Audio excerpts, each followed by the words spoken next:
Hello students, welcome back. आज हम देखेंगे यूज़ ऑफ हैड का यूज़ कैसे करते हैं हम सेंटेंसेस में।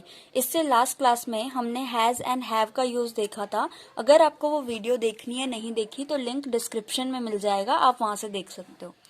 तो जैसे कि हमने हैज़ हैव में देखा था कि उनकी पहचान क्या होती है, ऐसे ही हम पहले हैड में देखते हैं कैसे हमें पता लगेगा कि इन सेंटेंसेस में हमें हैड का यूज़ करना है।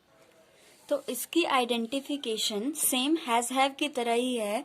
जैसे उसमें था रखता है, रखती है, तो हैड वाले में ये पास्ट में चला जाता है, टेंस मीन सेम बात हम बोलेंगे लेकिन लास्ट में अगर था होगा, जैसे कि रखता था, रखती थी, रखते थे, के पास था या फिर के पास थी, तो उनमें हम हैड का यूज करेंगे। अब चारों तरीके के सेंटेंसेस देखते हैं। सबसे पहले एफर्मेटिव।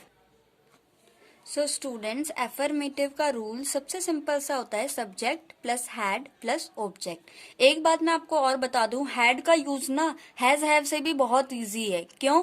क्योंकि हैज हैव में तो हमें थोड़ा बहुत सोचना पड़ता था कि किसके साथ हम हैज लगाएं और किसके साथ हम हैव लगाएं, सिंगुलर और प्लूरल देख के। लेकिन हैड के केस में ऐसा नहीं है। चाहे सब्जेक्ट हमारा सिंगुलर हो चाहे प्लूरल हो, हमें सब में ही हैड लगाना है, क्योंकि जब पास्ट में हम बात कर रहे हैं तो सबके साथ ही हैड लगता है। तो पहला एग्जाम्पल है, मेरे पास एक कहानियों की किताब थी। तो मेरे मीन्स आई, उसके बाद हैड आता है, और कहानियों की किताब मीन्स आई हैड एक, मतलब a story book. I had a story book. उनके पास 2 नौकर थे। उनके मीन्स दे के साथ सबके साथ ही हैड आता है, तो दे हैड 2 मीन्स 2, नौकर मीन्स सर्वेंट्स। यहाँ पे लास्ट में एस भी आएगा क्योंकि ये प्लूरल है ना, तो एस आ जाएगा, servants. They had 2 servants. Shyam के पास एक मकान था, means Shyam had a house. मकान को बोलते हैं हाउस और घर को बोलते हैं होम। तो श्याम हैड अ हाउस। अब देखते हैं सिंपल ऐसे ही नेगेटिव वाले कैसे बनते हैं। सो नेगेटिव का रूल क्या कहता है, subject plus had plus no या फिर नॉट प्लस में ऑब्जेक्ट। जो सेम हैज हैव वाले में था बस उसकी जगह हैड आ जाएगा। सो फर्स्ट एग्जांपल इज, मेरे पास कोई तरकीब नहीं थी। मेरे पास मीन्स आई हैड, नहीं मीन्स नो, तरकीब का मतलब होता है idea. I had no idea, और लास्ट में फुल स्टॉप। सेकेंड इज, उसे कल बुखार था। उसे मीन्स वो ही भी हो सकता है और शी भी हो सकती है, तो ही एंड शी दोनों ही लिख देते हैं हम। इनके बाद हैड, शी हैड, बुखार मीन्स फीवर, और कल मीन्स बीता हुआ कल means yesterday. She had fever yesterday.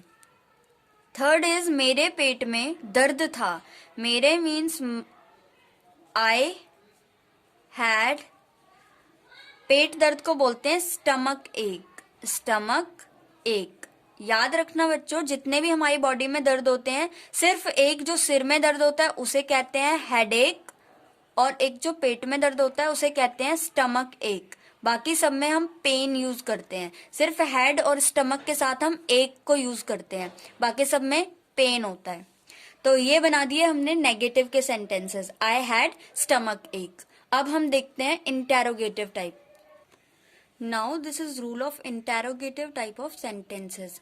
अगर हमें हैड वाले ही इंटेरोगेटिव मीन्स क्वेश्चन करके ही सेंटेंसेस दिए जाएं, तब हम उन्हें इंग्लिश में कैसे ट्रांसलेट करेंगे। तो उसका रूल होता है सिंपल, जो ये हम हैड का यूज कर रहे हैं वो आगे आ जाएगा, और फिर सब्जेक्ट, ऑब्जेक्ट और लास्ट में क्वेश्चन मार्क। तो पहला क्वेश्चन देखते हैं, क्या उसके बाल घुंघराले थे। उसके मीन्स अब लड़का लड़की कुछ भी हो सकता है, तो हैड शी, घुंघराले बाल मीन्स करली हेयर।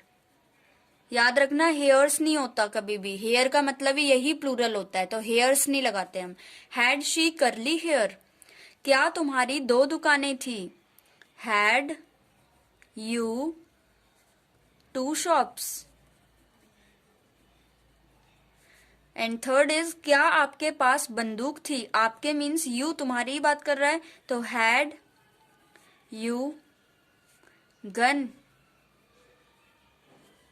बस इस तरीके से इंटेरोगेटिव सेंटेंसेस बनते हैं। ना student, this is the rule for interrogative negative type of sentences. अगर हमें क्वेश्चन मार्क वाले सेंटेंसेस दिए जाए जिनमें कि नहीं भी आ रहा हो तो उन्हें हम कहते हैं इंटेरोगेटिव नेगेटिव सेंटेंसेस। उसका रूल क्या होता है? सिंपल, पहले क्योंकि क्वेश्चन मार्क है तो हैड आगे आ जाएगा, देन सब्जेक्ट, उसके बाद नो या फिर नॉट, लास्ट में object and question mark. So first example is, क्या तुम्हारे पास कोई तरकीब नहीं थी?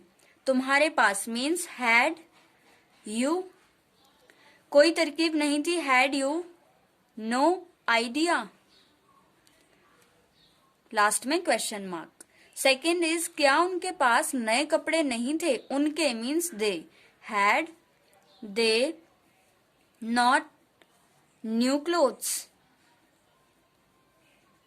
लास्ट में क्वेश्चन मार्क। थर्ड इज, क्या तुम्हारे पास एक जोड़ी जूते नहीं थे? Had you not a pair of shoes, एक जोड़ी जूते को कहते हैं a pair of shoes, had you not a pair of shoes. So इस तरीके से इंटेरोगेटिव नेगेटिव सेंटेंसेस बनते हैं।